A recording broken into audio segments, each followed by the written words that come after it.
Vous allez écouter 2 fois un document. Vous écoutez une émission à la radio. Lisez les questions. Écoutez le document, puis répondez.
Même si on se sent écologiste, aujourd'hui, c'est compliqué de ne pas produire de déchets.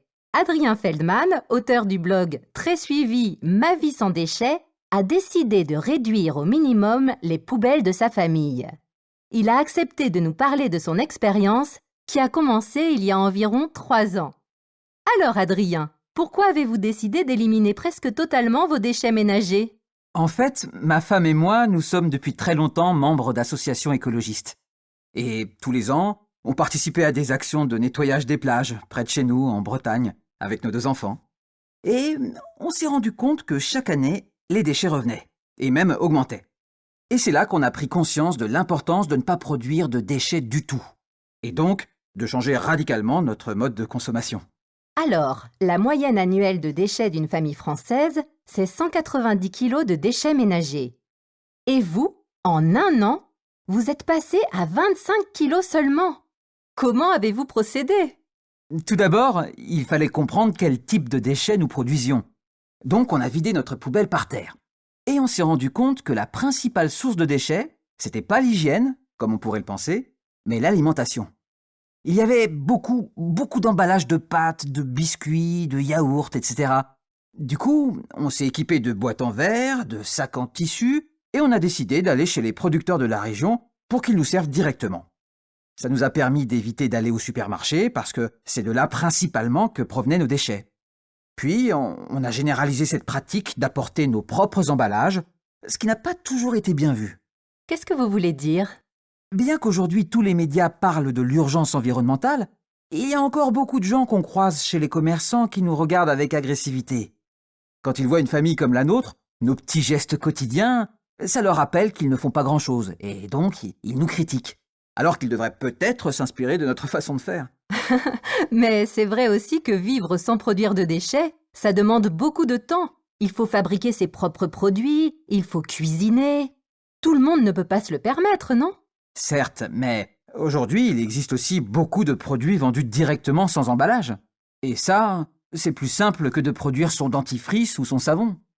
La majorité des marques commencent à s'adapter à la sensibilité écologique des consommateurs. Vous parliez aussi de la cuisine. Préparer les repas avec les enfants, je vois ça comme du temps de qualité, du temps qu'on vole aux ordinateurs, aux portables, aux réseaux sociaux. Donc là, il y a une motivation qui n'est plus seulement écologique. Alors, nous avons une question d'une auditrice, Marina, sur les réseaux sociaux. Elle vous demande si passer au zéro déchet, c'est plus cher, parce que justement, il faut aller dans des magasins spéciaux pour acheter ce type de produit et qu'on ne peut pas en acheter en grande quantité. Non, ça ne coûte pas plus cher si on regarde la démarche globale. Je vais peut-être payer un peu plus cher pour la nourriture si je prends des produits bio par exemple, mais comme on achète uniquement des vêtements d'occasion, on va dépenser beaucoup moins pour le budget habillement. Pareil pour le transport. Quand on arrête de prendre sa voiture, car ça aussi c'est du déchet, et qu'on choisit de se déplacer à vélo ou à pied, ça fait faire des économies considérables. Il y a un équilibre qui se crée et qui nous a permis de réduire nos dépenses de 20% la première année.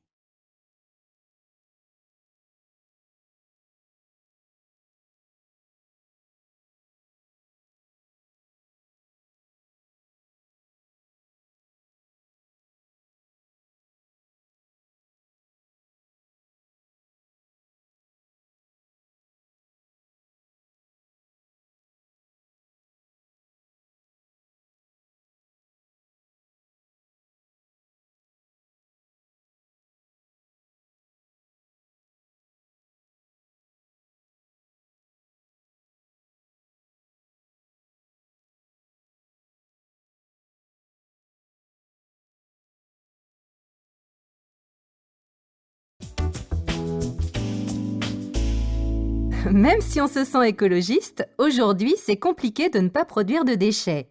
Adrien Feldman, auteur du blog très suivi Ma vie sans déchets, a décidé de réduire au minimum les poubelles de sa famille.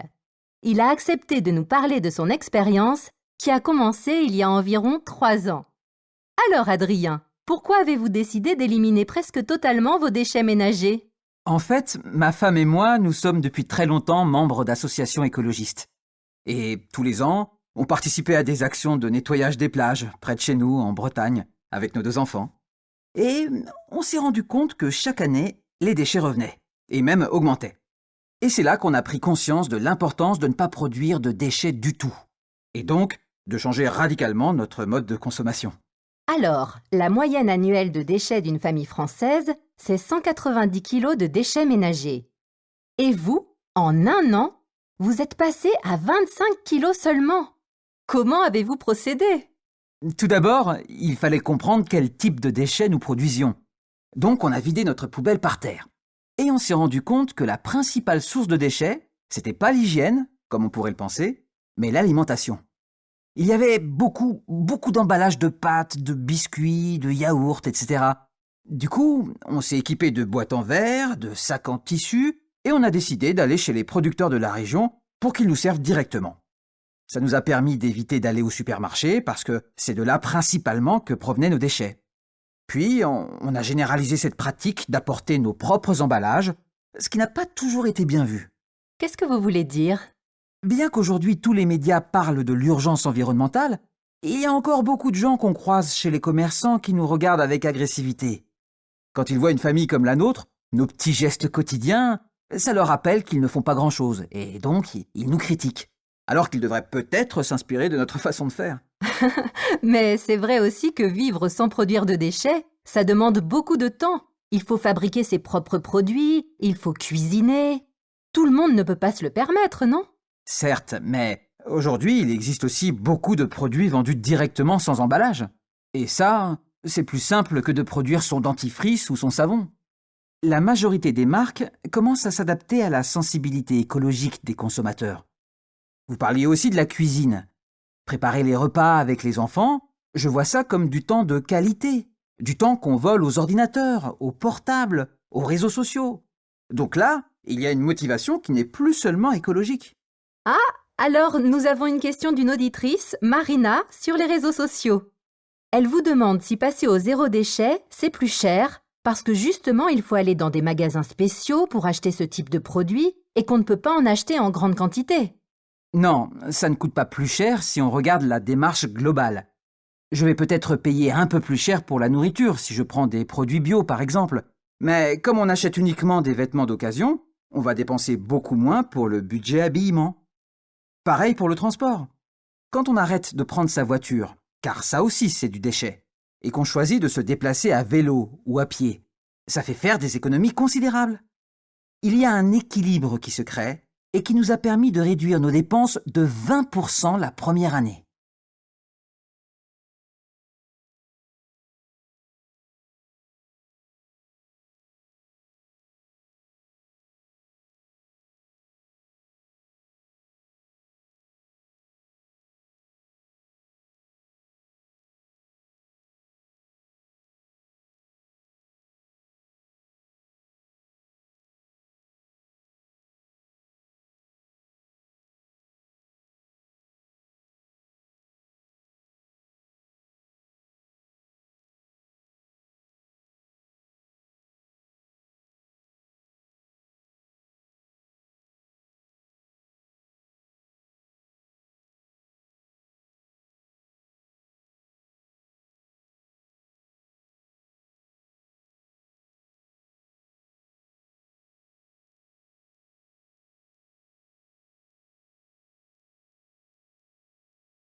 Même si on se sent écologiste, aujourd'hui, c'est compliqué de ne pas produire de déchets. Adrien Feldman, auteur du blog très suivi Ma vie sans déchets, a décidé de réduire au minimum les poubelles de sa famille. Il a accepté de nous parler de son expérience qui a commencé il y a environ 3 ans. Alors Adrien, pourquoi avez-vous décidé d'éliminer presque totalement vos déchets ménagers? En fait, ma femme et moi, nous sommes depuis très longtemps membres d'associations écologistes. Et tous les ans, on participait à des actions de nettoyage des plages, près de chez nous, en Bretagne, avec nos 2 enfants. Et on s'est rendu compte que chaque année, les déchets revenaient, et même augmentaient. Et c'est là qu'on a pris conscience de l'importance de ne pas produire de déchets du tout. Et donc, de changer radicalement notre mode de consommation. Alors, la moyenne annuelle de déchets d'une famille française, c'est 190 kg de déchets ménagers. Et vous, en 1 an, vous êtes passé à 25 kg seulement. Comment avez-vous procédé? Tout d'abord, il fallait comprendre quel type de déchets nous produisions. Donc on a vidé notre poubelle par terre. Et on s'est rendu compte que la principale source de déchets, c'était pas l'hygiène, comme on pourrait le penser, mais l'alimentation. Il y avait beaucoup d'emballages de pâtes, de biscuits, de yaourts, etc. Du coup, on s'est équipé de boîtes en verre, de sacs en tissu, et on a décidé d'aller chez les producteurs de la région pour qu'ils nous servent directement. Ça nous a permis d'éviter d'aller au supermarché parce que c'est de là principalement que provenaient nos déchets. Puis, on a généralisé cette pratique d'apporter nos propres emballages, ce qui n'a pas toujours été bien vu. Qu'est-ce que vous voulez dire? Bien qu'aujourd'hui tous les médias parlent de l'urgence environnementale, il y a encore beaucoup de gens qu'on croise chez les commerçants qui nous regardent avec agressivité. Quand ils voient une famille comme la nôtre, nos petits gestes quotidiens, ça leur rappelle qu'ils ne font pas grand-chose, et donc ils nous critiquent. Alors qu'ils devraient peut-être s'inspirer de notre façon de faire. Mais c'est vrai aussi que vivre sans produire de déchets, ça demande beaucoup de temps. Il faut fabriquer ses propres produits, il faut cuisiner. Tout le monde ne peut pas se le permettre, non? Certes, mais aujourd'hui, il existe aussi beaucoup de produits vendus directement sans emballage. Et ça, c'est plus simple que de produire son dentifrice ou son savon. La majorité des marques commencent à s'adapter à la sensibilité écologique des consommateurs. Vous parliez aussi de la cuisine. Préparer les repas avec les enfants, je vois ça comme du temps de qualité, du temps qu'on vole aux ordinateurs, aux portables, aux réseaux sociaux. Donc là, il y a une motivation qui n'est plus seulement écologique. Alors, nous avons une question d'une auditrice, Marina, sur les réseaux sociaux. Elle vous demande si passer au zéro déchet, c'est plus cher, parce que justement, il faut aller dans des magasins spéciaux pour acheter ce type de produit et qu'on ne peut pas en acheter en grande quantité. Non, ça ne coûte pas plus cher si on regarde la démarche globale. Je vais peut-être payer un peu plus cher pour la nourriture si je prends des produits bio par exemple, mais comme on achète uniquement des vêtements d'occasion, on va dépenser beaucoup moins pour le budget habillement. Pareil pour le transport. Quand on arrête de prendre sa voiture, car ça aussi c'est du déchet, et qu'on choisit de se déplacer à vélo ou à pied, ça fait faire des économies considérables. Il y a un équilibre qui se crée et qui nous a permis de réduire nos dépenses de 20% la première année.